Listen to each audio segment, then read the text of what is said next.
जिज्ञासु मित्रों, बहुत बहुत अभिनंदन है आप सभी का दिव्य सृजन में।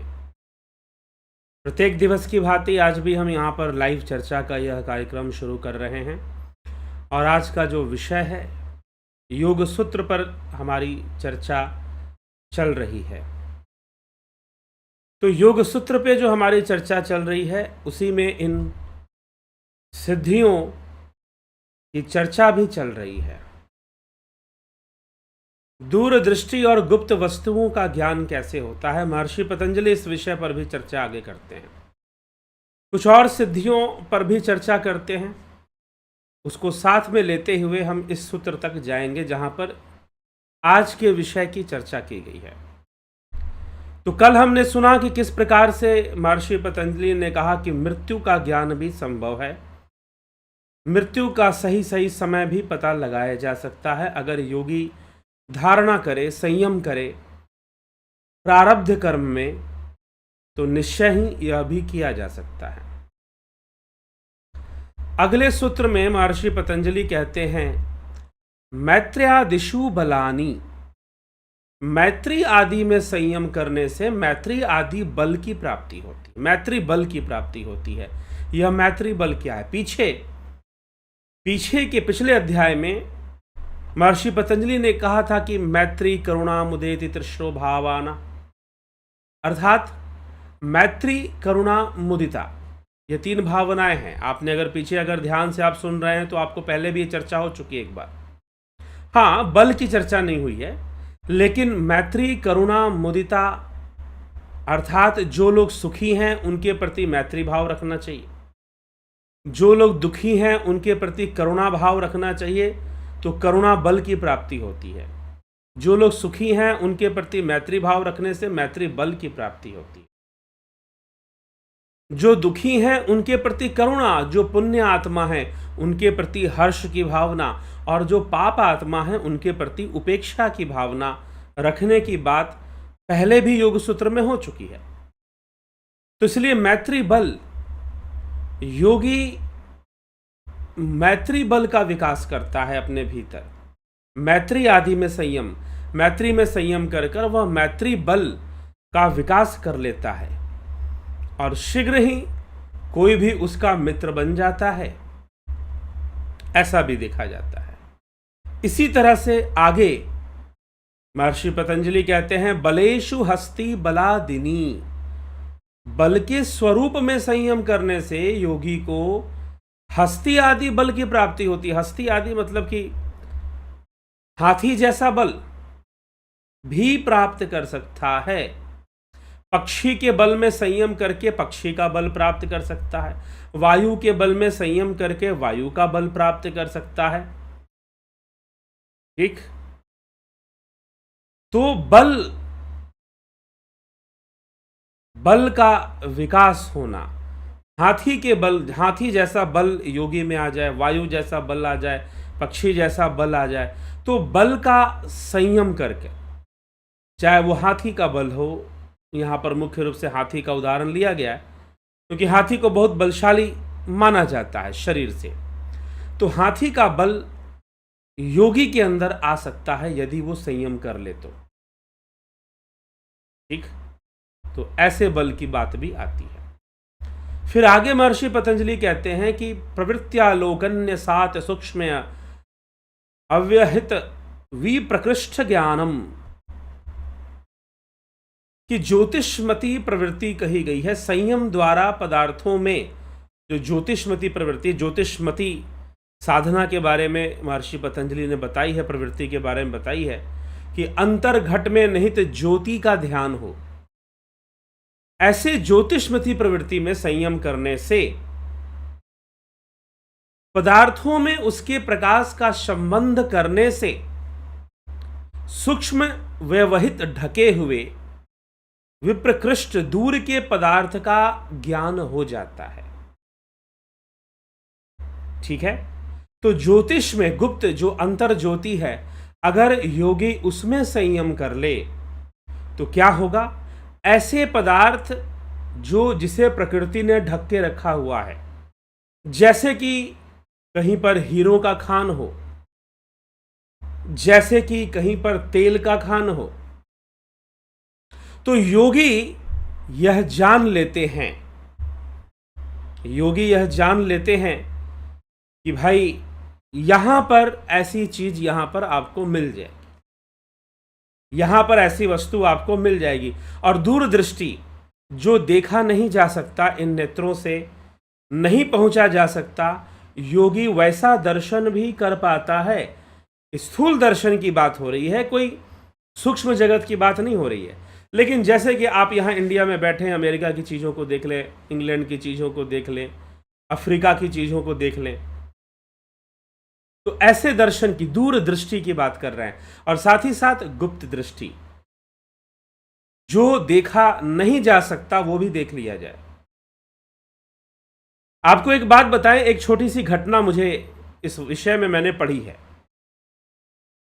और वह घटना है स्वामी विवेकानंद से संबंधित है। उस समय स्वामी विवेकानंद जी लंदन में थे, इंग्लैंड में थे, और जो जमशेद जी टाटा थे वो स्वामी विवेकानंद जी से वहां पर मिलने जाते हैं। जमशेद जी टाटा, जिनके नाम पर आज जमशेद नगर और टाटा स्टील सिटी बसा हुआ है, बहुत बड़ा शहर आज के समय में बसा हुआ है, और एक ऐसा शहर है जहां पर आपको देश के हर क्षेत्र से वहां पर लोग मिल जाएंगे। एक स्टील सिटी के एम्प्लॉय जो वहां पर गए, फिर वहीं बस गए, वहीं घर बना लिया, तो हर देश के हर भाग राज्य से वहां पर लोग मिल जाते हैं, ऐसा शहर है। तो जमशेद जी टाटा, तब वहां पर कोई शहर इस प्रकार का नहीं बसा हुआ था, तब की बात है। स्वामी विवेकानंद 18वीं 19वीं सदी, मतलब कि लगभग यह 130 साल 40 साल 140 साल पुरानी बात। तो लंदन में थे, उनका भाषण हुआ था सन 1893 शिकागो में, अमेरिका में, जब उनकी स्पीच हुई थी। और उस स्पीच के बाद वो अलग अलग देशों में कई बार घूमे। तो जब वो लंदन में थे तो वहाँ पर जमशेद जी टाटा उनसे मिले, और जमशेद जी टाटा, और उस समय कहते हैं कि वो वहाँ की नदी है एक, वहाँ पर उसमें वो नौका विहार कर रहे थे, साथ में जमशेद जी टाटा भी थे। नदी के ऊपर ही स्वामी जी ध्यान लगाकर बैठे हुए थे, नदी के नाव पर ही, अपने जो बोट जो थी उसी पर वो ध्यान लगाकर बैठे हुए थे। तो उस समय जमशेद जी टाटा ने स्वामी विवेकानंद जी से कहा कि मैं भारत में एक बहुत बड़ा स्टील प्लांट लगाना चाहता हूं। अंग्रेजी सरकार भी कुछ मदद करेगी, लेकिन फिर भी मैं आपसे भी पूछना चाहता हूं कि ये स्टील प्लांट कहाँ लगाया जाए, और मुझे और क्या करना चाहिए। स्टील प्लांट का सहयोग और काम तो मेरा ही होगा, मुझे उसका कॉन्ट्रैक्ट मिल रहा है, तो मैं लगाऊं कहाँ। हमारे देश के लोगों को बहुत रोजगार मिलेगा, देश के इंजीनियर्स, लेबर और बहुत सारे लोगों को रोजगार भी उसमें प्राप्त होगा, और वो बाद में हुआ भी। तो हम कहाँ पर, कौन सा देश का कौन सा भाग ऐसा चुने जहां पर ये स्टील प्लांट अगर लगे तो सफल होगा, विकसित होगा, कौन सी जगह पर हम लगाएं। तो जब ये प्रश्न पूछा उन्होंने, जमशेद जी टाटा ने जब स्वामी विवेकानंद जी से पूछा, तो कहते हैं कि स्वामी विवेकानंद जी उस समय कुछ समय तक वो ध्यान में रहे, वो ध्यान में ही बैठे हुए थे, शांत मुद्रा में बैठे थे। जमशेद जी टाटा ने अपना परिचय देकर उनसे कुछ प्रश्न पूछ लिए। कुछ देर बाद अपनी आंखें खोले, और आंखें खोलकर उन्होंने कहा कि देखो, तुम्हें देश में 2 काम करने हैं। ये घटना मैं बता रहा हूं जिससे कि दूरदृष्टि का एक प्रमाण एक मिलता है। ऐसी ये घटना इस प्रकार से आती है। तो जमशेद जी टाटा ने जब पूछा तो स्वामी विवेकानंद ने कहा कि बिहार प्रांत, तब बिहार था, झारखंड नहीं था, अब जमशेदपुर झारखंड में है, तो बंगाल प्रेसिडेंसी था। ये भी जान ले कि पहले बंगाल प्रेसिडेंसी था शायद उस समय। तो उस प्रेसिडेंसी के अंदर जमशेदपुर आया करता था। अंग्रेजों के समय में अलग अलग प्रेसिडेंसी में अंग्रेजों ने बांट रखा होगा, अगर आपने हिस्ट्री पढ़ा हो तो। देश को बांटा हुआ था अलग अलग राज्यों में, बड़े बड़े हिस्सों को उन्होंने बांट रखा था। आज के जैसे छोटे छोटे राज्य नहीं थे, बहुत बड़े बड़े, जैसे कि बंगाल प्रेसिडेंसी के अंदर पूरा बंगाल आता था, बांग्लादेश जिसे कहते हैं वो भी आता था, झारखंड और बिहार का बहुत सारा क्षेत्र आता था, सारे क्षेत्र नहीं, बहुत सारे क्षेत्र फिर भी आ जाते थे। तो बंगाल प्रेसिडेंसी और फिर बाद में उसे अलग कर कर बिहार राज्य अलग से बना, जिसमें कि झारखंड बहुत बाद में बना। इधर सन 2000 या के आसपास जो है झारखंड का निर्माण हुआ।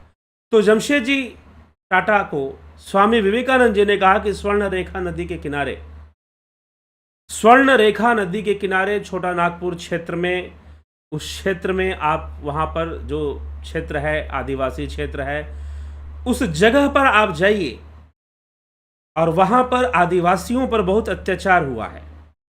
अंग्रेजी सरकार ने, ब्रितानी सरकार ने बहुत अत्याचार आदिवासी समाज पर किए हैं, उनकी ज़मीनें हड़पी हैं और बहुत संघर्ष चला। अगर आप ट्राइबल मूवमेंट पढ़ेंगे तो बहुत संघर्ष चला छोटा नागपुर के क्षेत्र में अंग्रेजों के खिलाफ।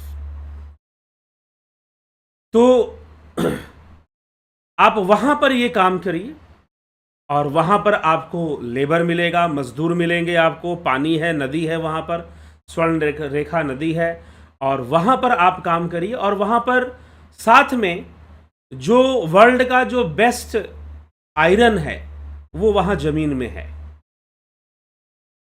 Best iron. तो बेस्ट क्वालिटी ऑफ आयरन जो है आपको वो भी वहाँ के खानों में मिल जाएगा, खनिजों में, वहाँ अगर ज़मीन की खुदाई हो। तो इस तरह से स्वामी विवेकानंद जी को गाइड किया कि तो आप वहाँ पर काम कीजिए। और आज टाटा ग्रुप का जितना भी बिजनेस है वो उस स्टील सिटी पर डिपेंड करता है। टाटा ग्रुप और टाटा की गाड़ियाँ आज विदेशों में भी बिक रही हैं, विदेशों में भी चल रही हैं। तो स्वामी विवेकानंद जी का उसमें एक हाथ था, एक बहुत बड़ा हाथ था, छोटा भी नहीं कहेंगे। दूसरी बात, स्वामी विवेकानंद जी ने कहा कि आपको एक वैज्ञानिक संस्थान का निर्माण करना है जहां से हमारे देश में वैज्ञानिक पैदा हो, क्योंकि कोई ऐसा इंस्टीट्यूट नहीं है जो साइंटिस्ट को बनाए हमारे देश में। तो उन्होंने कहा कि आपको एक साइंटिस्ट, एक साइंस का एक बहुत बड़ा इंस्टीट्यूट भी आपको बनाना है। तो जमशेदजी टाटा ने बेंगलुरु में IISc को डेवलप किया था, IISc बनाए थे, इंडियन इंस्टीट्यूट ऑफ साइंसेस। आप वहाँ भी जाएंगे तो आपको स्वामी विवेकानंद की वहाँ पर मूर्ति आपको मिलती है IISc में, इंडियन इंस्टीट्यूट ऑफ साइंसेस में। तो इस तरह से स्वामी विवेकानंद ने एक बहुत ही दूरदृष्टि रखकर और बहुत ही गुप्त विषय को जमशेदजी टाटा के सामने प्रकट कर दिया। कल्याण हेतु, हाँ, योगी कल्याण हेतु ही ऐसा कुछ करते हैं, लेकिन यह संभव है कि योगी अगर उस ज्योति का ध्यान करें तो दूरदृष्टि और गुप्त विषयों को देख लेना, जो प्रकृति ने ढाक कर रखा हुआ है उनको देख पाना योगियों के द्वारा संभव होता है, योगियों के द्वारा संभव होता है। तो यह हमें दूरदृष्टि का प्रमाण मिलता है। इसी तरह से दूरदृष्टि की एक और घटना आती है महाभारत में।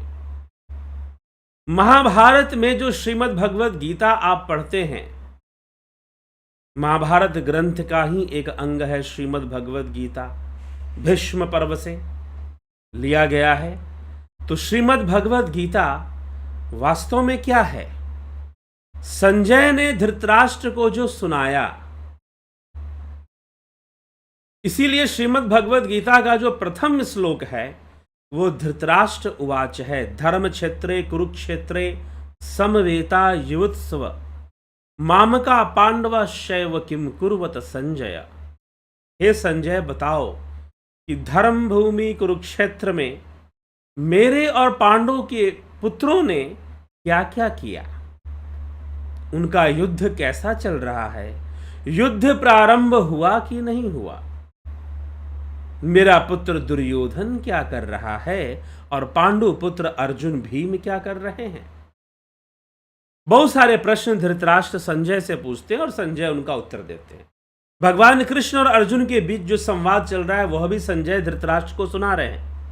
तो जो गीता का जो संवाद है मात्र कृष्ण और अर्जुन के बीच नहीं है, साथ ही साथ धृतराष्ट्र और संजय के बीच भी चल रहा है।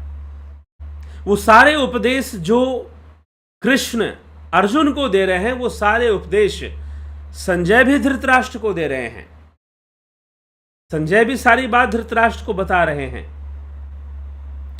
तो यह विषय यहां पर आता है, लेकिन परिवर्तन अर्जुन के अंदर है, क्योंकि अर्जुन को प्रैक्टिकल ज्ञान मिलता है और धृतराष्ट्र को वह नहीं प्राप्त होता। धृतराष्ट्र मोह के वशीभूत ही रहता है।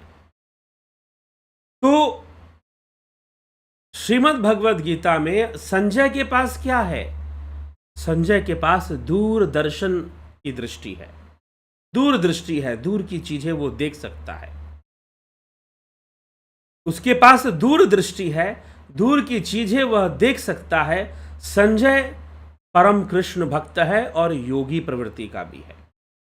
ठीक है, दुर्भाग्यवश कहें या जैसे भी, अपने प्रारब्ध से, अपने कर्म से वह नौकरी करता है हस्तिनापुर में, धृतराष्ट्र की नौकरी करता है, लेकिन फिर भी वह मन से कृष्ण के प्रति समर्पित है, योगी प्रवृत्ति का है और उसका योग बल ऐसा है।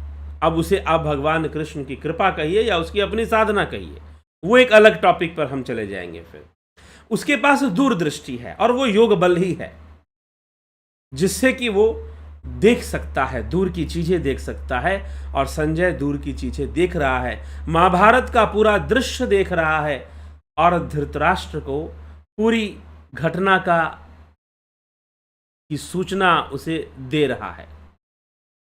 धृतराष्ट्र को सारी बात बता रहा है कि भाई राजा, ऐसी ऐसी घटनाएं, महाराज ऐसी ऐसी घटना घट रही है, ऐसी ऐसी बातें कृष्ण कह रहे हैं, ऐसी ऐसी बातें अर्जुन को समझा रहे हैं। तो भगवान कृष्ण जो भी युद्ध भूमि में घटित हो रहा है संजय देख रहा है। तो दूरदृष्टि, दूर की चीजों का आभास हो जाना, दूर की चीजों को देख लेना, निरंतर ध्यान करने से, उस ज्योति में ध्यान करने से, ज्योति साधना करने से, उस बिंदु में, नील बिंदु में ध्यान करने से, निरंतर ध्यान करने से योगी के अंदर ऐसी क्षमता का विकास हो जाता है, योगी के अंदर ऐसी शक्ति का विकास हो जाता है कि वह दूर की चीजें भी देख सकता है। ठीक है, दूर की चीजें भी वो देख सकता है और ऐसा हो रहा है। संजय ने देखा। और हम वर्तमान युग में, मॉडर्न एज में आ जाएं, मॉडर्न पीरियड में हम आ जाएं, तो हमें स्वामी विवेकानंद जी मिलते हैं, जिन्होंने एक ऐसा प्रमाण दिया कि योगी दूरदृष्टि को देख सकता है। स्वामी विवेकानंद को मॉडर्न एज का, आधुनिक युग में योग का सबसे बड़ा प्रेरक, योग का प्रेरक नहीं कहा जाता है, सूत्रधार कहा जाता है, योग के सूत्रधार माने जाते हैं। खास करके मैं जो नेट का एग्जाम देते हैं, यूजीसी नेट में यह प्रश्न भी आ चुका है, यूजीसी नेट में यह प्रश्न आ चुका है, योगा से जो नेट करते हैं या वाईसीबी एग्जाम्स देते हैं, योग के क्षेत्र में पढ़ाई कर रहे हैं, वो ध्यान रखें। अगर उसमें प्रश्न आ चुका है कि आधुनिक युग में योग को नया रूप देने वाले या योग की चर्चा करने वाले, जहां पर योग एक तरह से चर्चा योग की बंद हो गई थी, लेकिन आधुनिक युग में यह योग की चर्चा को शुरू करने वाले बहुत बड़े स्तर पर कौन था? तो इस प्रश्न का उत्तर है स्वामी विवेकानंद। ठीक है, यूजीसी नेट में यह प्रश्न भी आ चुका है। आधुनिक युग में पातंजल योग सूत्र पर भाष्य किसने दिया? स्वामी विवेकानंद ने दिया। उसके बाद ओशो ने, रजनीश का नाम आता है। तो स्वामी विवेकानंद ने दिया, आधुनिक युग में पातंजल योग सूत्र पर पहला भाष्य दिया उन्होंने। तो ये सब क्वेश्चंस हैं जो पूछे जाते हैं। ठीक है, वैसे जो भाष्य है, महर्षि व्यास का भाष्य है, विज्ञान भिक्षु का भाष्य है, वाचस्पति मिश्र का तत्व वैशारदी है, और फिर आपके राजा भोज का भोजवृत्ति है। तो ये भाष्य जो है ये आधुनिक के तो नहीं है ना, मॉडर्न एज के नहीं है। तो ये प्रश्न परीक्षाओं में पूछे जाते हैं कि आधुनिक युग में योग सूत्र का भाष्य किसने लिखा, आधुनिक युग में योग के जो चिंगारी जलाने वाले कौन कहे जाते हैं? तो स्वामी विवेकानंद ने उनका नाम। ठीक है, तो स्वामी जी ने देखकर या दूरदृष्टि से देखकर बता दिया। इसी प्रकार से लगभग स्वामी विवेकानंद और रामकृष्ण परमहंस के समकालीन एक संत हुए श्री श्यामाचरण लाहिड़ी महाशय। उन्होंने, चलो स्वामी विवेकानंद एक सन्यासी बने, एक सन्यासी बनकर घूमे फिरे, प्रचार किया, लेकिन श्री श्यामाचरण लाहिड़ी महाशय एक गृहस्थ जीवन जीते हुए योग का प्रचार करते रहे और ना जाने कितनी बातें उन्होंने बताई, यहां तक कि कई बातें और कई लोगों की सहायता उन्होंने इस मामले में की है। एक बार समंदर में एक जहाज डूब रहा था। समंदर में एक जहाज जो कि बहुत सारा कुछ सामान लेकर जा रहा था, तो वो डूब गया, उसमें कई लोग भी डूब गए। और जिस दिन डूबा, जिस समय डूबा, लाहिड़ी महाशय जी ने वो बात बता दी कि भाई ऐसे ऐसे एक जहाज जो है इस प्रकार से डूब गया। तब वो वाराणसी में रहते थे। कई लोग उनके पास आते थे, कई बार अंग्रेज अफसर भी उनके पास आते थे। तेलंग स्वामी भी उस समय काशी में थे। तो जब ये बात बताई तो लोगों ने एक मामूली बात सुनी और समझी, लेकिन उसी समय वाराणसी के अंग्रेजी दफ्तर जो थे, जो थाना था, वहाँ पर वो सूचना आ गई। और जब सूचना आ गई तो उनका एक अनुयायी उस समय वहाँ पर था। पुलिस वालों ने उसको पकड़ लिया था और वहाँ पर सूचना आई तार से कि जहाज डूब गया है। लगभग 1-2 दिन बाद तार की खबर तेज जाती है, लेकिन वहाँ पर 1-2 दिन में तार पहुँच जाना बहुत बड़ी बात होती है। फास्टेस्ट कम्युनिकेशन था। आजकल तो ईमेल है, 2 सेकंड का काम है। ईमेल किया, ईमेल में भी हल्का सा समय आपको लगेगा, 5-6 सेकंड, 10 सेकंड लग सकता है, आपके इनबॉक्स में आ जाएगा। तो जो है आया वहाँ पर टेलीग्राम तार, तो पता चला कि भाई ऐसी ऐसी घटना घटी है, एक जहाज डूब गया है, बहुत सारा माल लेके जा रहा था, डूब गया। तो जाकर उसने कहा कि महाराज आपने जो कल बात बताई थी वो तो सच्ची साबित हो गई, सही में एक जहाज डूबा है। तो इस तरह से कई योगियों की ऐसी कई घटनाएं आती हैं योगियों के जीवन में, जहां पर उनको दूरदृष्टि का प्रमाण मिलता है कि हाँ दूरदृष्टि होती है। स्वामी विवेकानंद हो गए, श्यामाचरण लाहिड़ी महाशय, द्वापर युग में संजय का पूरा जो है यह सब सुनाना, संजय का पूरा यह सब सुनाना, ऐसी कई कथाएं आती हैं। चलो ये सब तो प्रमाणिक है, स्वामी विवेकानंद वाली बात भी प्रमाण के साथ है। अगर हम संजय की बात करें तो वह भी प्रमाण के साथ मिल जाएगी।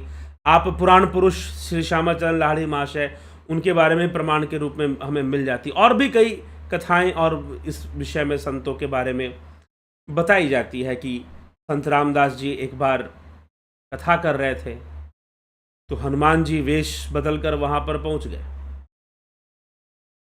महाराष्ट्र की घटना है। तो वहां पर हनुमान जी पहुंच गए तो वो राम कथा सुना रहे थे। हनुमान जी एक साधारण वेश में पहुंच गए, सुनाते सुनाते सुंदरकांड का प्रसंग चल रहा था। तो हनुमान जी ने कहा कि भाई मेरी ही कहानी सुनाने वाला है सुंदरकांड में, और क्या सुनाएगा, चलो देखते हैं सही सुनाता है कि यहां पकड़ा जाएगा अगर गलत सुनाएगा तो। स्वामी रामदास जी ने कथा करते हुए कहा कि देखो, हनुमान जी जब अशोक वाटिका में गए तो वहां पर सरोवर था और सरोवर में सफेद कमल का फूल खिला था। हनुमान जी ने कहा कि पकड़ा गया, गलत बोल गया, यहां पर सफेद कमल का फूल था ही नहीं, लाल कमल का फूल था। सफेद कमल का फूल नहीं था, लाल कमल का फूल था। हनुमान जी खड़े हो गए, लेकिन वेश तो साधारण था उनका। उन्होंने कहा कि महात्मा जी आप कुछ गलती कर रहे हैं, अशोक वाटिका में जो सरोवर था उसमें लाल कमल का फूल था, सफेद कमल का फूल नहीं था, आप गलत सुना रहे हैं। तो स्वामी जी ने कहा कि ठीक है भाई, बैठ जाओ, कोई बात नहीं। फिर कथा पीछे से ली उन्होंने और कहा कि विभीषण जी के घर से निकलने के बाद जब हनुमान जी अशोक वाटिका में गए तो वहां पर सरोवर था और वहां सफेद कमल का फूल था। हनुमान जी को गुस्सा आया कि भाई ये क्या, इसको बताने के बाद भी गलत सुना रहे हैं, ये तो ठीक बात नहीं है। उन्होंने कहा कि आप गलत सुना रहे हैं, सुधार कर लीजिए, आपने सुधार नहीं किया। वहां पर लाल कमल का फूल था, सफेद नहीं था।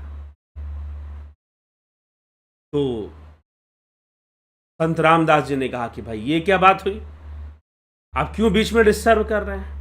आपको कैसे पता कि सफेद था? मैं कहता, आपको कैसे पता कि लाल था? मैं कहता हूं सफेद ही था, लाल था ही नहीं। तो ऐसे कथा आती है इस प्रकार से। ये एक प्रचलित कथा के रूप में, इसका प्रमाण मुझे, मैंने कहीं लिखित रूप में नहीं देखा है। हाँ, कोई किताब में लिखी हो तो कथा के रूप में है। लेकिन तो उस समय जो हनुमान जी वेश बदल के गए थे, उन्होंने कहा कि मुझे पता है कि वहां लाल कमल का फूल था। रामदास जी ने कहा कि नहीं, सफेद कमल का फूल था। तो कहा कि लाल, ये तो झगड़े वाली बात यहां पर हो गई। ये अड़ गए कि मैं गया था, लाल कमल का फूल था। संत रामदास जी, तुम्हें कैसे पता कि लाल कमल का फूल था? तुम्हें कैसे पता कि लाल कमल का फूल था? तो हनुमान जी ने कहा कि अरे मैं खुद गया था वहां। आगे, अब ये कलयुग में है, तुम वहां उस समय कैसे कैसे चले जाओगे? उन्होंने कहा कि मैं हनुमान हूं, मैं ही हनुमान हूं। तो संत रामदास जी ने कहा, तुम होगे हनुमान, तुम होगे हनुमान, लेकिन सफेद कमल का फूल था, लाल कमल का फूल नहीं था।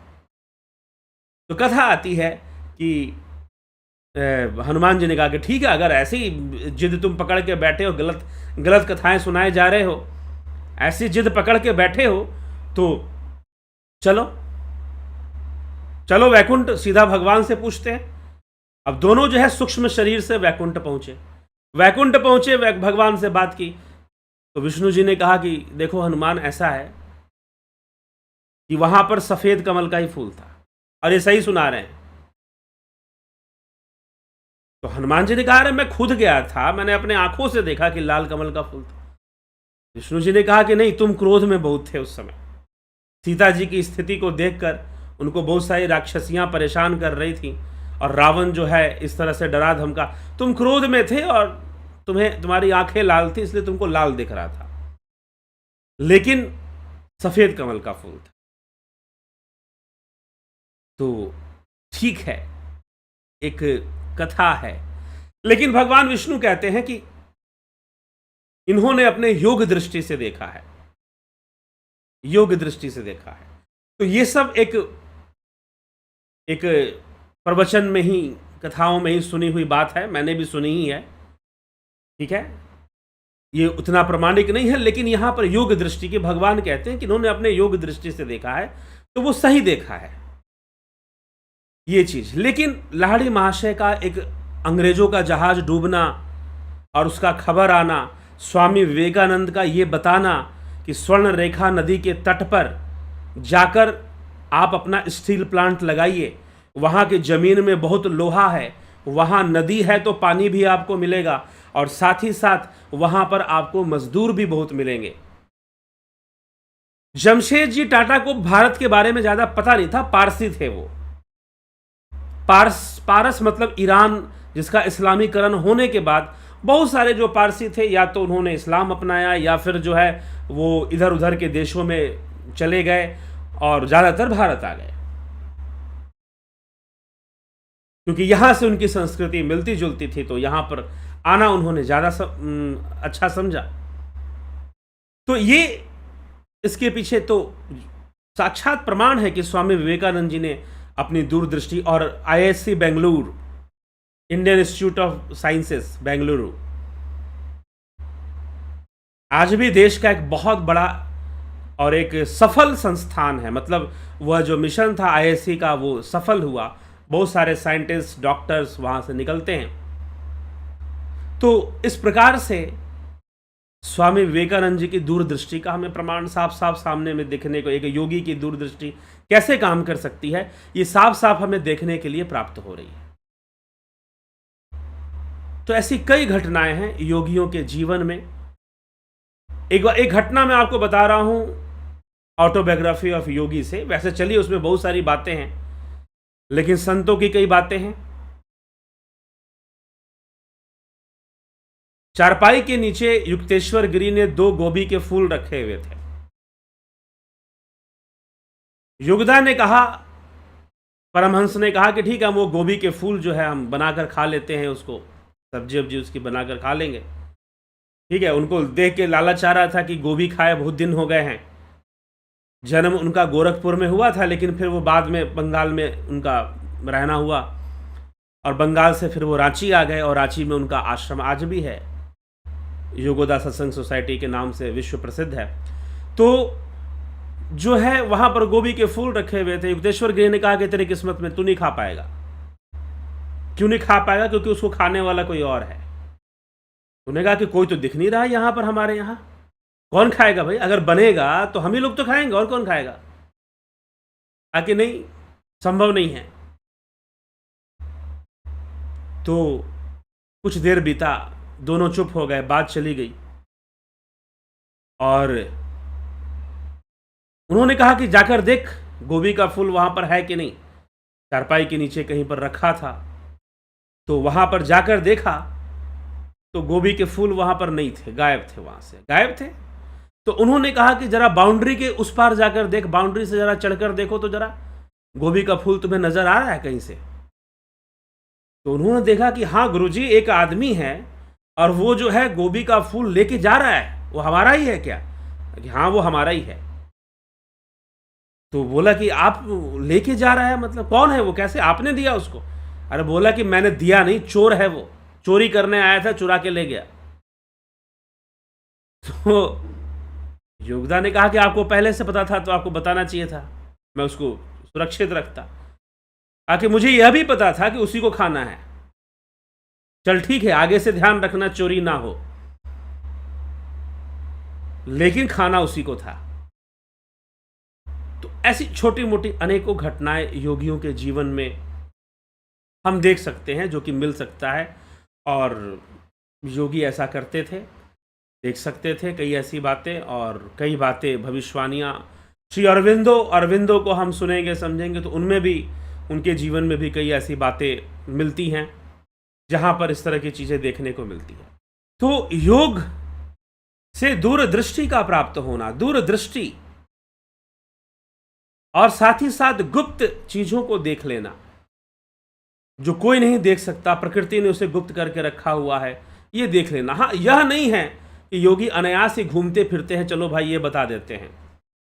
अरे उनके पास वो खजाना होता है कि उसके सामने, उनके पास वो ऐश्वर्य होता है कि सांसारिक दौलत उसके सामने कुछ भी नहीं होती। सांसारिक दौलत उसके सामने कुछ भी नहीं होती है। तो योगी फिर पैसे लेकर भी आपसे ये सब काम नहीं करके बता दे, भाई कोई योगी जी हो बता देंगे। हाँ, जो ऐसी सिद्धियों को करने वाले हैं, भूत प्रेत की सिद्धियां, तो वो उनके माध्यम से भी कुछ बातें पता लगा लेते हैं कि भाई कौन सी चीज कहां गुम गई है। लेकिन वो निषिद्ध क्रिया है, वह निषिद्ध विद्या है। इसीलिए निषिद्ध विद्या को स्कंद महापुराण में भगवान शिव ने कहा है कि ये नरकगामी विद्या है, नरक में ले जाने वाली विद्या है, जो निषिद्ध विद्या है। उसका प्रयोग नहीं करना चाहिए और ना उसे सीखना चाहिए।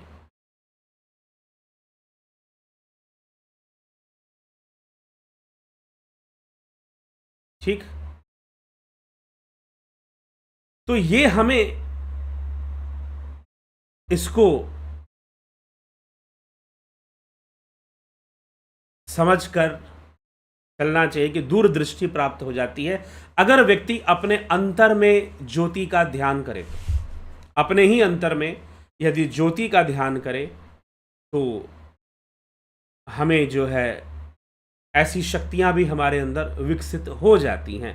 यह महर्षि पतंजलि यहाँ पर समझाना चाहते हैं। दूरदृष्टि आ जाती है और जो छुपे हुए विषय हैं, गुप्त विषय हैं, उनका ज्ञान भी हमें होना शुरू हो जाता है। ठीक है, लेकिन योगी कभी भी इन सब चीज़ों को पता करने के चक्कर में नहीं पड़ता, व्यक्तिगत रूप से कभी नहीं पड़ता, क्योंकि उसका जो अपना आनंद है वो मात्र ध्यान में है, मात्र तत्व में आनंद मिलता है और किसी विषय में आनंद नहीं मिलता। आनंद की प्राप्ति मात्र तत्व ध्यान से, तत्व में लगे रहने से मिलता है, नाद में लगे रहने से मिलता है, ना कि कहाँ पर क्या छुपा है, कहाँ पर कौन सी वस्तु है। ठीक है, कभी उन्होंने किसी की सहायता के लिए, कोई व्यक्ति बहुत तीव्र इच्छा लेकर आया या बहुत श्रद्धा भाव से आया और लग रहा है कि बहुत कल्याणकारी काम करना चाहता है, बहुत अच्छा कार्य करना चाहता है तो उसको बता दिया। जैसे स्वामी विवेकानंद के पास जमशेद जी टाटा पहुंचे, एक कल्याणकारी योजना लेकर पहुंचे आम मनुष्य के लिए, साधारण मनुष्य के लिए, क्योंकि उस स्तर का योगी हो जाना भी हर व्यक्ति के वश का नहीं है। वैसे प्रारब्ध, वैसे संस्कार सबके नहीं होते हैं कि वो उस लेवल का योगी बन सके जो स्वामी विवेकानंद लाहिड़ी महाशय, जिनका हमने यहां पर नाम ली। तो ये जो बातें हैं हमें समझने की आवश्यकता है। तो निरंतर ध्यान योग का अभ्यास करने वाले जो साधक हैं, अगर वो निरंतर ध्यान योग का अभ्यास करते हैं, ज्योति साधना करते हैं, ज्योति ध्यान करते हैं, तो निश्चय ही ऐसी शक्तियों का विकास कुछ नहीं है, फोकस, पावर ऑफ फोकस है। अपनी एकाग्रता से, अपनी ध्यान शक्ति से स्वामी विवेकानंद जी पूरी भारत भूमि का भ्रमण कर लिया। उन्होंने देख लिया कि भारत में कहां पर क्या है और बता दिया कि यह जगह मुझे सटीक लग रही है, और वही उत्तर उन्होंने उनको दे दिया कि तुमको 2 काम करना है। ठीक है, मैं तुम्हें स्टील प्लांट के लिए बोल रहा हूं, लेकिन भारत के लोगों में साइंटिफिक डेवलपमेंट बहुत जरूरी है, इसलिए इंडियन इंस्टीट्यूट ऑफ साइंसेस को बनाना पड़ेगा। और जमशेद जी टाटा ने उसकी भी स्थापना की, उसको भी बनाया। तो ऐसे घटनाएं, ऐसी चीजें हमें, कल्याणकारी घटनाएं भी देखने को हमें प्राप्त होती हैं, मिलती हैं। तो जो गुप्त विषय है और जो दूर का विषय है उसको भी योगी जान सकता है, उसको भी योगी देख सकता है। यही इसी शक्ति और इसी सिद्धि की चर्चा महर्षि पतंजलि यहां पर इस सूत्र में कर रहे हैं। 25वें सूत्र में प्रवृत्त्यालोकन्य 7 सूक्ष्म व्यवहिता विप्रकृष्ट ज्ञानम। ठीक, इस सूत्र में वह इसी बात को समझा रहे हैं कि योगी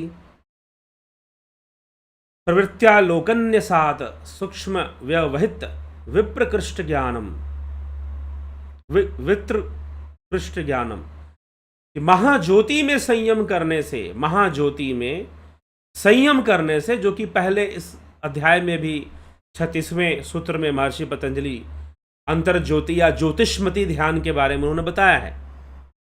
तो महाज्योति में संयम करने से सूक्ष्म व्यवधान युक्त दूरवर्ती वस्तुओं का भी ज्ञान हो जाता है। ठीक है, हो जाता है, ऐसे ज्ञान भी हो जाता है। तो इस प्रकार से महर्षि पतंजलि इस विषय को यहां पर प्रस्तुत कर रहे हैं। तो ये सिद्धि का वर्णन है। चलिए आगे चलते हैं हम सभी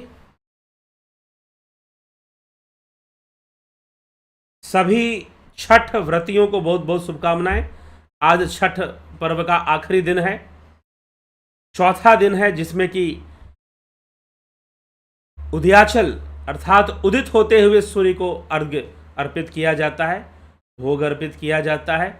और सबसे बड़ी बात, विशेषता क्या है इस पर्व की, छठ पर्व की विशेषता क्या है कि इसमें जो भी प्रसाद बनता है और या जो भी भगवान सूर्य को चढ़ाया जाता है वो प्राकृतिक रूप से जो शुद्ध होता है वही चढ़ाया जाता है। जैसे कि आपको इसमें पत्ते वाली हल्दी चढ़ती है, पत्ते वाला अदरक चढ़ता है, पत्ते वाली हल्दी चढ़ती है, पत्ते वाले गाजर, पत्ते वाले मूली, यह भी प्रसाद में चढ़ता है, लेकिन पत्ते वाले होने चाहिए। ठीक है, और व्रती भी ऐसे वस्त्र पहने जो सिला हुआ ना हो।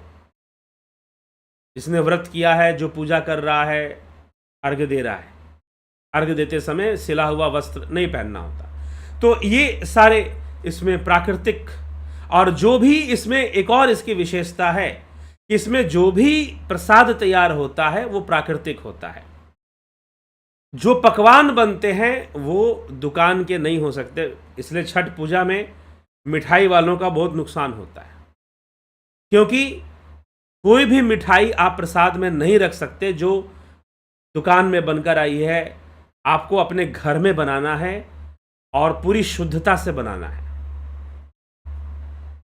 ठीक है, आपको अपने घर में ही बनाना है, और जो बनता है वो भी चूल्हे पे बनता है, लकड़ी या उपले का जो चूल्हा होता है उस पे बनता है।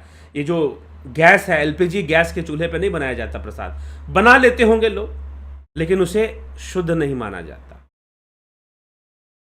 तो ये सब इसमें ध्यान रखा जाता है। तो ये छठ महापर्व ये बीत गया, लेकिन साथ ही साथ एक बहुत दुखद घटना मोरबी में, गुजरात मोरबी में एक बहुत दुखद घटना, बहुत पुराना पुल जिस पे बहुत सारे लोग चढ़ गए और वो गिर गया। अचानक से वो टूटकर गिर गया। हैंगिंग ब्रिज था, वो लटका हुआ ब्रिज, केबल ब्रिज था अंग्रेजों के ज़माने का। अब वो टूट गया और टूटने के कारण लगभग 130 से 140 लोगों की मृत्यु की खबर आ रही है। बहुत दुखद घटना है, हृदय विदारक घटना है कि एक साथ इस तरह से घटना घटना। सचेत रहना चाहिए, सजग रहना चाहिए। देखिए, कुछ बातों को हमें भी समझना चाहिए। ठीक है, व्यवस्था की गलतियां हैं, प्रशासन की भी कमी है, अनदेखी है हम कह सकते हैं, और जिस मैनेजमेंट को दिया गया था उनकी भी गलती है। और ये भी कहा जा रहा है जो लोग चढ़े थे उनमें कुछ ऐसे युवा थे जो बहुत ज़्यादा पुल के ऊपर कूद रहे थे, हुड़दंग कर रहे थे। ऐसी भी सूचनाएं आ रही हैं समाचारों से, जो पता चल रहा है। मैं भी वही बात बता रहा हूं कि कुछ युवाओं का, 20-25 युवाओं का समूह ऐसा था जो उस पर हुड़दंग मचाए हुए थे और भारी संख्या में लोग उस पर चढ़ गए थे। तो जब लोग चढ़ गए, हालांकि छठ पर्व से इसका कोई संबंध नहीं है, वैसे भी उस क्षेत्र में छठ पर्व का कोई ऐसा नहीं है कि वहाँ बहुत मनाया जाता हो, लेकिन नहीं तो लोग ये भी कहते हैं कि भाई शायद छठ का भीड़ आ गया, क्योंकि छठ में भीड़ होती है। लेकिन जो वहाँ पर जो गए थे वो पर्यटक थे, वो घूमने की दृष्टि से गए थे, फन की दृष्टि से गए, फन करने गए थे। आजकल फन का टाइम है ना, बहुत लोग बड़ी बातें करते, चलो फन करते हैं, चलो एंजॉय करते हैं। तो कई बार एंजॉय करने में और आजकल देखिए बहुत सावधान रहिए। मैं बताऊं, आप अपने बच्चों पर बहुत ध्यान रखिए, अपने ऊपर बहुत ध्यान रखिए, ये फन के चक्कर में मत पड़िए। आजकल लोग देखते हैं, शॉर्ट वीडियोस देखते हैं, कोई कैसे शॉर्ट वीडियो बना रहा है, वो कुछ करके दिखा देना चाहता है जो लोगों को बड़ा अजीब सा लगे, वियर्ड सा लगे। भैया ऐसे शॉर्ट वीडियो, कई मौतें हुई हैं शॉर्ट वीडियो बनाने के चक्कर में, कि हमें कहीं से भी सस्ती प्रसिद्धि मिल जाए, हमें कहीं से भी सस्ती चीप फेम चाहते हैं लोग, चीप फेम। और उसके लिए वो नहीं देखते हैं, हाँ ठीक है हमारा नाम हो रहा है ना, 10 लोग हमको पूछ रहे हैं, कुछ भी करने के लिए तैयार हो जाएं। ऐसे शॉर्ट वीडियोस में भी कई मौतें हुई हैं। एक दिन मुझे एक बात हुई इस तरह से, और इसके लिए कोई जागरूक नहीं कर रहा है कि शॉर्ट वीडियोस आप देखते हैं लेकिन उससे प्रेरणा मत लीजिए, प्रेरित होकर मत सोचिए कि भाई इसने वीडियो बनाई, इसके इतने व्यूज आ गए, चलो मैं भी वीडियो बनाता हूं, कुछ करके दिखाता हूं, मेरे भी व्यूज आते हैं, मैं भी छत पे जाता हूं, एक छलांग लगाता हूं और कुछ करता हूं। ठीक है, हाथ जोड़कर प्रार्थना है आप सभी से, इस तरह के वीडियोस बनाने के चक्कर में कभी मत पड़िएगा, इस तरह का शॉर्ट वीडियो क्रिएट करने के चक्कर में कभी मत पड़िएगा। बहुत महंगा पड़ सकता है, और कई बाइकर्स मर गए स्टंट दिखाने में, वीडियो बनाने के चक्कर में, कुछ दिखाने के चक्कर में कुछ हो गया, घटनाएं घट गई बहुत सारी। ठीक है, तो इसीलिए ऐसे शॉर्ट वीडियोस से आप प्रेरणा मत लीजिए। अगर आप लेंगे तो पता नहीं क्या से क्या, पता नहीं, वो एक कथा आती है ना कि एक महिला थी, एक, मुझे ध्यान नहीं है पूरी तरह से वो कहानी, शायद प्रेमचंद की कहानी है वो, मुंशी प्रेमचंद्र की, कि संभवतः मैंने कहीं पर देखी थी। होता क्या है कि एक महिला होती है, वो सारी महिलाएं गांव की जाती हैं, वो नई चूड़ियां और जो है कपड़े खरीद के लाते हैं, ये भी जाती है नई चूड़ियां, लेकिन इसकी चूड़ियों की कोई प्रशंसा नहीं करता। इसको बड़ा दुख होता है कि मैंने चूड़ियां नहीं पहनी हैं, कपड़े नए पहने हैं, किसी ने प्रशंसा नहीं की, मेरे पति ने भी प्रशंसा नहीं की, घर वालों ने भी प्रशंसा नहीं की। ठीक है, इतने में क्या हुआ कि कहीं से कुछ दुर्घटना घट गई, उसके घर में आग लग गई। और जब आग लग गई तो आग की रोशनी में उसकी चूड़ियां चमकने लगी। लाख की चूड़ियां पहले बनती थी, वो चमकने लगी, और जब चमकने लगी तो उसकी सखियों ने कहा कि अरे तेरी चूड़ी कितनी चमक रही है, और वो भूल गई कि घर में आग लगी हुई है। अरे उसी आग में तो चमक रही है। ठीक है, तो इतनी मूर्खता ना बने, प्रसिद्धि के लिए मूर्ख ना बने।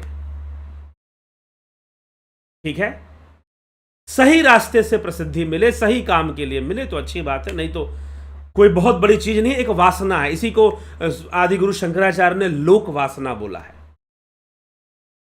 लोक वासना, बहुत कम लोग बच पाते हैं कई बार इस लोक वासना से। तो यह लोक वासना है, तो आप इससे बचिए, और जबरदस्ती का कुछ क्रिएट करना, शॉर्ट वीडियो बनाना, ऐसी चीज़ों से बचिए, क्योंकि शॉर्ट वीडियोस ऐसे ऐसे बनाए जाते हैं, अगर उससे प्रेरणा ली जाए और आप भी लग जाए वीडियो, पता नहीं कौन सी दुर्घटना घट जाए, कुछ कर दिखाने के चक्कर में, कुछ कर दिखाने के चक्कर में कौन सी दुर्घटना घट जाए। तो ऐसी गलतियां ना करें। और दूसरी बात, कोई भी त्योहार आता है, खुशियां मनाते हैं आप, बहुत अच्छी बात है, लेकिन खुशियां सचेत अवस्था से मनाएं, सचेत रहें, कॉन्शियस रहें, हर घटना के प्रति कॉन्शियस रहें। पटाखे, अभी दिवाली थी, कई लोगों के हाथ जल जाते हैं, कई लोगों के आंख में ही रॉकेट चला जाता है, कई लोगों के आंखों में कुछ पटाखों का कण चला जाता है, ऐसी घटनाएं घटती हैं। सचेत, कॉन्शियस होकर जो भी करना है करिए। अगर उस पुल पर चढ़े हुए लोग सचेत होते, कॉन्शियस होते, तो वहां से तुरंत, जब इतनी भीड़, तो वहां से निकलने की कोशिश करते कि भाई बहुत भीड़ हो गया है और पुल बहुत हिल रहा है, क्योंकि वो टूटने के पहले काफी हिल रहा है और यहां पर चहलकदमी ज्यादा हो रही है, तो यहां से हम बाहर निकले, थोड़ा सा सचेत रहते। हमेशा फन के चक्कर में मत रहिए, ठीक ना, ये फन के चक्कर में बहुत बड़ी बड़ी दुर्घटनाएं घट जाती हैं। तो एक सचेत अवस्था में अपने कॉन्शियस लेवल को हमेशा राइज करके हमें रखना है, कि दृष्टा भाव से चीजों को देखना है, फिर आप देखिए आपके डिसीजन सही होंगे। ठीक है, बहुत सारे लोग गिर गए, लेकिन बहुत सारे लोग ऐसे समझदार लोग भी होंगे जिन्होंने भीड़ देखकर उस पुल पे चढ़े ही नहीं होंगे। भाई इतनी भीड़ है, कौन जाएगा इसमें, नहीं चलते हैं, इतनी भीड़ में कुछ भी हो सकता है, दुर्घटना घट सकती है, स्टैम्पेड हो सकता है, एक साथ लोग अगर पुल से भागेंगे या निकलेंगे, कुछ भी हुआ, भगदड़ हुई, तो दुर्घटना घट सकती है। तो और भीड़ भाड़ में जाते भी हैं तो बहुत सचेत रहें, चौकन्ना रहें। ठीक है, तो खुशियों को मनाते हुए भी अपने अंदर एक चेतना को जागृत रहना, सचेत रहना, समझ रखना, यह बहुत जरूरी होती है, क्योंकि यह प्रकृति है। इस प्रकृति में जहां सबसे ज्यादा खुशियां हैं, वहीं पर दुख रहता है। ठीक है, वहीं पर दुख रहता है। यह प्रकृति का बहुत बड़ा रहस्य है। तो यह प्रकृति इसी प्रकार से गुण, दोष, सुख, दुख, जड़ चेतन से मिश्रित है। मिश्रित है, कहां पर क्या हो जाए, कहां पर बैठे बैठे क्या हो जाए। कल हमने चर्चा की मृत्यु ज्ञान के विषय में। सोते सोते लोग निकल लेते हैं, ये तो फिर भी नदी में गिर गए बेचारे। ठीक है, तो कहां पर कौन सी कैसे घटना घट जाए ये बताना मुश्किल है, कब हो जाए। प्रकृति के अनेकों रूप हैं, इसीलिए हमेशा कॉन्शियस, और कॉन्शियस रहने के लिए ध्यान योग में विधियां बताई गई हैं, चलित साधना के बारे में बताया गया है। ध्यान योग कोर्स जो लोग करते हैं, तो हम अपने आप को कॉन्शियस स्टेट में रखें, चीजों को दृष्टा भाव से देखें, ऑब्जर्वर की तरह देखें। ठीक है, तो ये सब हमें ध्यान रखना चाहिए। लेकिन एक पवित्र दिन पर, षष्ठी तिथि एक पवित्र दिन है, और इस पर ऐसी घटना का घटना यह निश्चय ही दुखद है, हृदय विदारक है। बाकी राजनीति करने वाले राजनीति करेंगे, बहुत तरह की बातें होंगी। ये जो नेता समुदाय है, ये कितने लोगों की हत्या करवा दे बताना मुश्किल है, जीतने के लिए, चुनाव जीतने के लिए कौन सा खेल खेल जाए, क्या कर जाए, इस बिरादरी से आप क्या आशा रखेंगे। तो यह समस्या है। लेकिन जो है, हमें खुद भी सावधान होने की जरूरत है, हमें खुद भी सचेत होने की जरूरत है। ठीक है, बहुत बड़ी गलती है वहां पर ज़रूर प्रशासन को ध्यान देना चाहिए था। जब ऐसा पुल है तो वहाँ पर रहना चाहिए था, पुलिस होनी चाहिए थी। और कई ऐसे पुल हैं जो कि अंग्रेज़ों के बनाए हुए, अंग्रेज़ों के ज़माने के हैं, और वहाँ पर मैंने देखा है सीआरपीएफ लगी होती है या फिर आपको सीआईएसएफ लगी होती है। जो बहुत पुराने ब्रिज हैं वहाँ सीआईएसएफ होती है और गाड़ियों को एक एक करके निकालती है, एक एक करके वो निकालती है। आपने देखा होगा कई जगह पर ऐसे ब्रिज हैं जिसके जो एक ही ब्रिज में रोड भी है और ट्रेन भी जाती है, और वो अंग्रेज़ों के टाइम की है बने हुए, बहुत कमज़ोर पड़ जाते हैं। इधर भी श्रोण नदी पर एक ऐसा पुल है, तो वहाँ पर सीआईएसएफ रहती थी पुल के ऊपर और गाड़ियों को एक एक करके निकालती थी ताकि पुल पर लोड ना बढ़े। तो ऐसी जगहों पर प्रशासन को इस तरह से ध्यान देना चाहिए था। अगर पुल खोला गया तो ध्यान भी देना चाहिए था, ठीक है, लेकिन हम भी सचेत अवस्था में रहें। जब भी खुशियां मनाते हैं हम सचेत अवस्था में मनाएं, सचेत रहें, एक सचेतता, एक चेतना, खुशियां जरूर मनाएं, लेकिन साथ में एक समझदारी, एक कॉन्शियस अपने आप को रखिए, तो आप देख पाएंगे कि आप सही निर्णय ले पाएंगे। और ये हवा में वीडियो बनाने का चक्कर, स्टंट दिखाने का चक्कर, अगर काम करना है तो देखा देखी में मत कीजिए। कोई सीरियस टॉपिक आपके पास होना चाहिए, एक सीरियस उद्देश्य होना चाहिए, एक सीरियस प्लानिंग होनी चाहिए, तब ये वीडियो बनाने का काम शुरू कीजिए। कई लोग ब्लॉगिंग करते हैं, अलग अलग जगहों पर जाते हैं, तो वो लोग एक सीरियस प्लानिंग करके करते हैं, ऐसे ही जाके ब्लॉगिंग नहीं कर लेते। उनकी वेल प्लान्ड उनकी ब्लॉगिंग होती है, पूरी जो भी वहां पर जरूरत है वो सारी व्यवस्था करते हैं, कैमरा हेल्पर्स अपने ले जाते हैं, तब जाके वीडियो रिकॉर्ड करते हैं। लेकिन आप जो है सस्ती प्रसिद्धि के चक्कर में, वीडियो बनाने के चक्कर में, कुछ का कुछ दिखाने के चक्कर में करोगे और कुछ का कुछ हो गया। बहुत लोगों के साथ बहुत कुछ हुआ। किसी ने मुझे इस बात पर सचेत किया था लगभग 1 महीना पहले कि शॉर्ट वीडियो बनाने के चक्कर में एक मौत हो गई, ठीक ना। एक छोटा सा बच्चा और उसको एक लड़का लगभग 12 साल का उसे वो गोद लेकर उसे उछाल रहा है और बेचारा छोटा सा बच्चा था, मुश्किल से 9 महीने की उम्र होगी या 1 साल का बालक होगा, और 12 साल का बच्चा उसे खूब वीडियो बना रहा है, उसे ऊपर उछाल रहा है और उसे कैच कर रहा है। अरे तुम्हारी खुद की उम्र 12 साल है और 1 साल के बच्चे को तुम ऐसे उछाल रहे हो, टूट गया हाथ से। बच्चे का सिर ऐसी जगह जाकर लगा कि 1 साल के बच्चे की मृत्यु हो गई। अपना भाई था, उसका सगा भाई।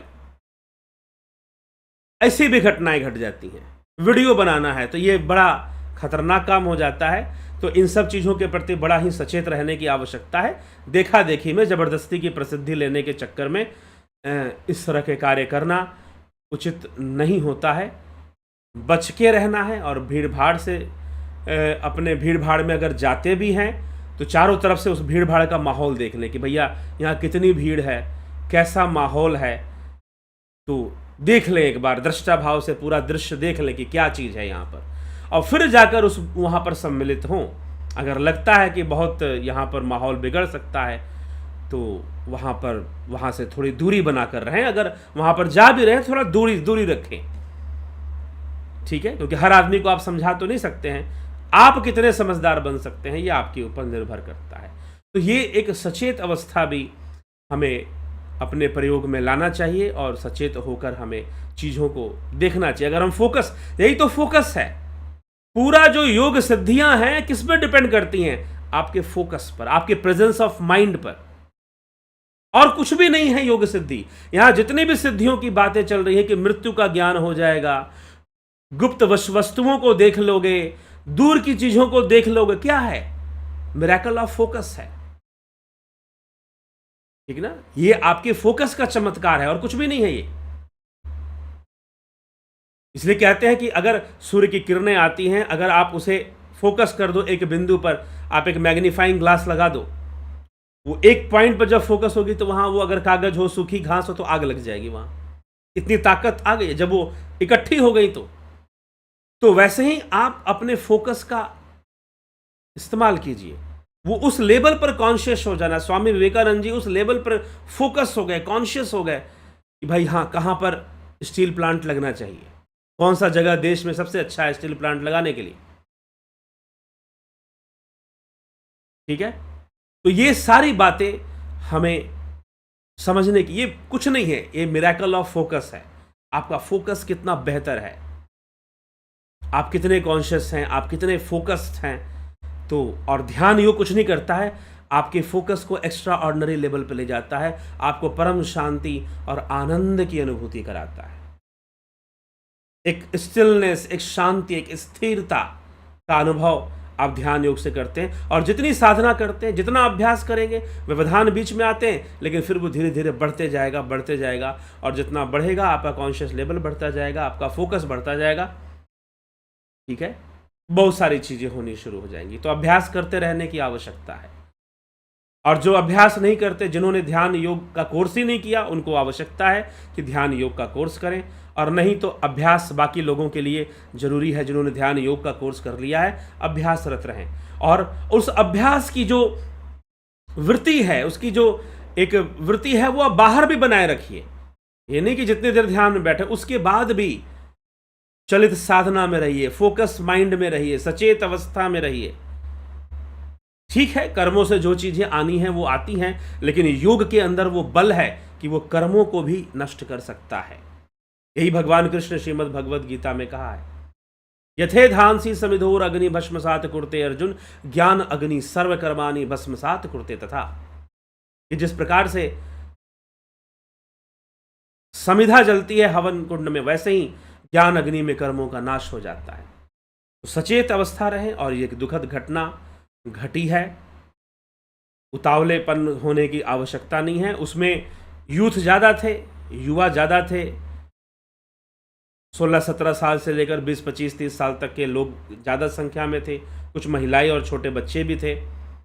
तो ऐसी घटना घटी जो कि दुखद घटना है, और इसमें सबकी लापरवाही है।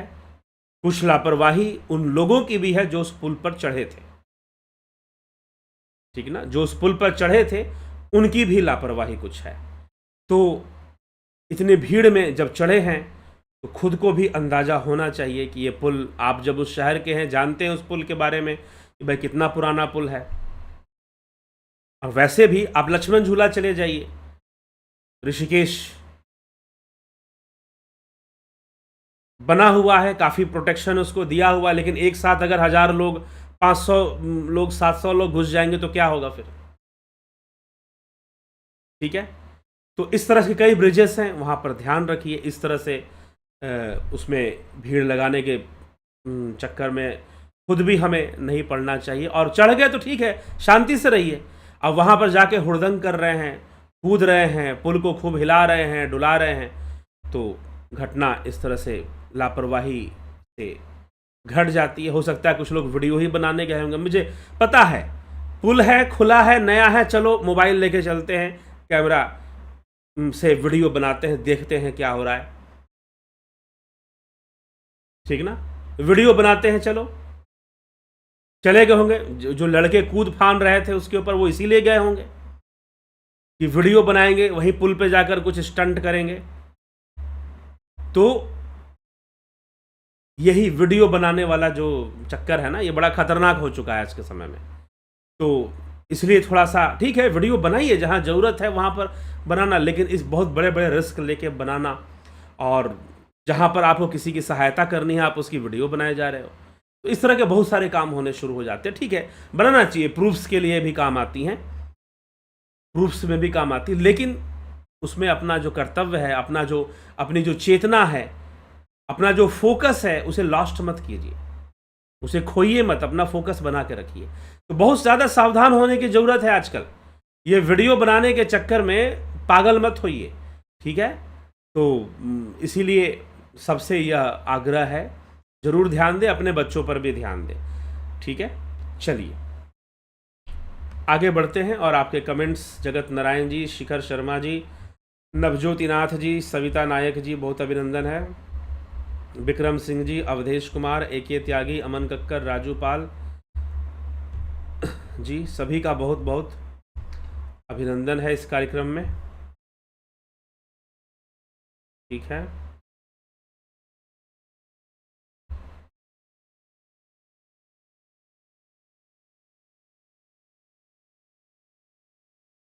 तो आरजी जी, कुंवर जी, सीताराम माली जी, घनश्याम सरोदे जी, विंदेश्वरी मिश्रा जी, हीरालाल यादव जी, कन्नौजिया जी, विनोद कुमार सूद जी, अवनी प्रधान, शिव स्मिता सावंत जी, शंकर प्रसाद, श्वेता राय सिन्हा जी, भरत शबलानी, उषा श्रीवास्तव जी, सतीश कुमार जी, बहुत अभिनंदन है, संतोष गुप्ता, डॉक्टर वीरेंद्र कुमार सिंह, गणेश आम्बेकर, नरसाराम जी, धनराज सिंह राजपूत, माधुरी कोल्हे, रुपेश सिंह राजपूत, केशव सिंह सूर्यवंशी, अमित सिंह सूर्यवंशी, बबीता धीमान, भीखू कुजाड़िया, मिथिलेश सिंह, रामविलास जी, विष्णुचंद्र मौर्य, अमित सिंह सूर्यवंशी जी, सबका अभिनंदन है। दीपा नागपाल, रतन सिंह, पुष्पा भाटी, काशीनाथ, रामलखन राजपूत, गंभीर शाह, शेखर मराठा,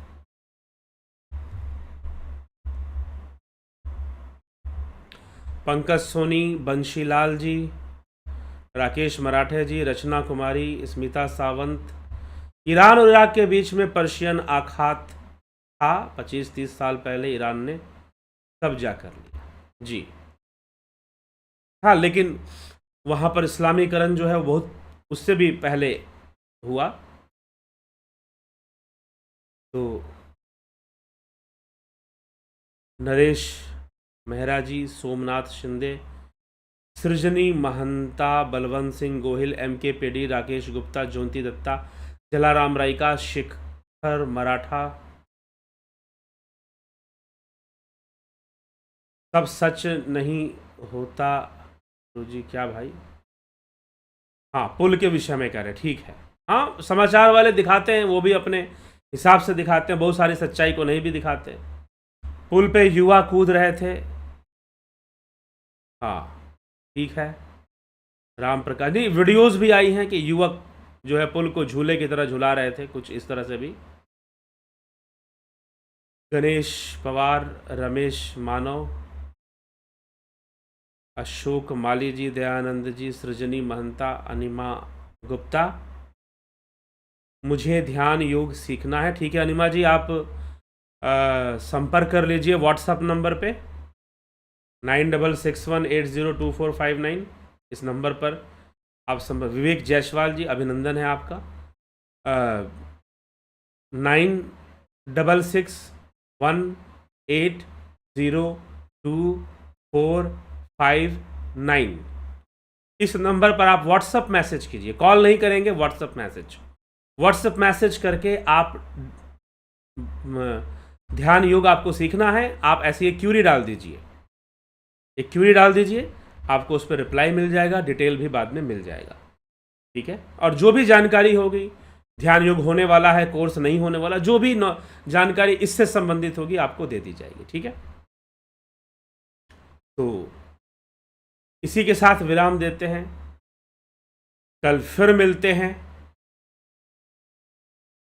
हम 9 बजे लाइव चर्चा में, ठीक है। बहुत बहुत आभार आप सभी का।